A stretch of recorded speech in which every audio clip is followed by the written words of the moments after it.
Ce que je sais de vous, c'est aussi que vous subissez des contraintes vraiment fortes et vraiment de toute nature.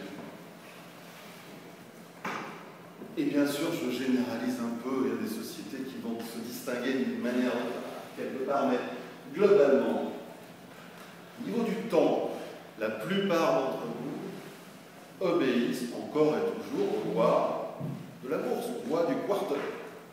Le trimestre, le budget du trimestre, les résultats du trimestre, le closing du trimestre. Ça pourrait être pire, ça pourrait être tous les mois. N'empêche que le temps, vous pouvez être engagé dans un temps long vis-à-vis de vos clients. Quand on vend de ce qu'on appelait autrefois de la BI, la business intelligence, bon, autant dire que ça ne se vend pas au cul du camion, forcément. C'est long, c'est bien que le temps est long, et pourtant il faut sortir de la trimestrielle. Donc, le temps, votre emploi du temps, hein, manifestement, vous n'avez pas vous occuper.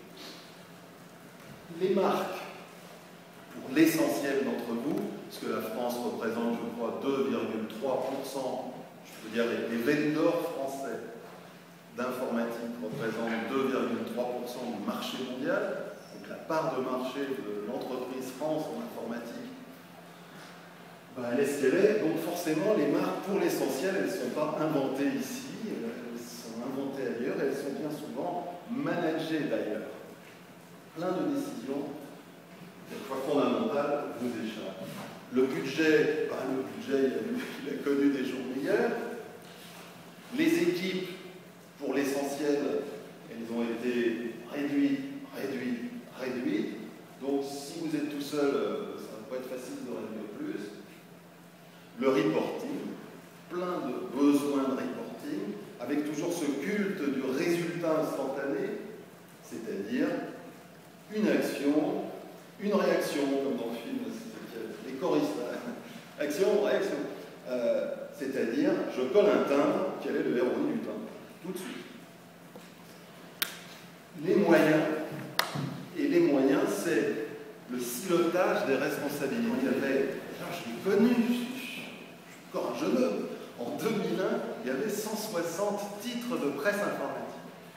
Combien il en reste aujourd'hui? En papier, très peu. C'est les demain peut-être. Donc, désert médiatique. Et puis vous voyez l'épaisseur des magazines. Et puis, bref, où ils sont les titres?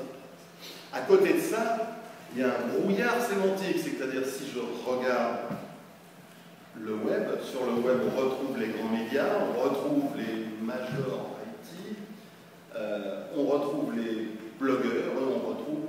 en fait, la question c'est où est-ce qu'on vous trouve, vous? Beaucoup d'entre vous, la visibilité sur Internet est un problème à part entière. Où êtes-vous? Ou bien, quelquefois plus dur, c'est où êtes-vous passé? Où êtes-vous passé? Vous étiez dans une société connue, bien visible sur le web, vous êtes racheté, parce que c'est l'ordre des choses, vous êtes racheté par une autre entreprise plus grande et vous vous retrouvez sur le site web de cette entreprise. Vous pouvez vous retrouver littéralement noyé. C'est arrivé au meilleur d'entre nous.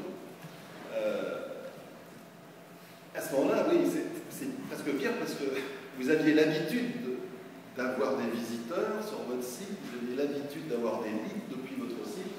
Votre site, il peut faire exactement la même taille, mais il est noyé dans un énorme site de votre multinationale. Alors, pour dire les choses assez crues, c'est ceux qui ont du budget, mais avec quelle liberté pour l'allouer, et puis ceux qui ont de la liberté de décision, mais quel budget? Bon, d'accord, quand même, c'est vrai que... Bon, pas de budget, pas de liberté de décision, là, le mieux c'est quand même de changer de société. Du budget et de la liberté de décision, c'est essayer d'y réussir dans cette société parce que, mais pour l'essentiel, c'est vraiment 80-20, je crois, mais pour l'essentiel, on se situe dans l'un ou dans l'autre. Je parlais tout à l'heure de silotage. Dans un monde idéal, on se dit, Voilà, moi je suis directeur marketing, je fais une stratégie et je l'applique tous les domaines. Bon, je l'applique dans tous les domaines où je peux les appliquer. Le site corp, si je suis une filiale d'une société internationale, je ne peux pas. La publicité, de toute façon, il y en a plus, sinon il y aurait encore 170 de presse. Bon, ben, il me reste des poches, les initiatives, le channel, les RP, et encore, les événements, pas toujours, l'emailing, parce que c'est poche. Bon, la réalité c'est ça. C'est qu'il y a bien une couche stratégique, digne, tel le canard. Vous savez, le canard, c'est quoi la blague? C'est le canard, il reste digne en surface et sous l'eau, sous la surface, il pédale comme un fou.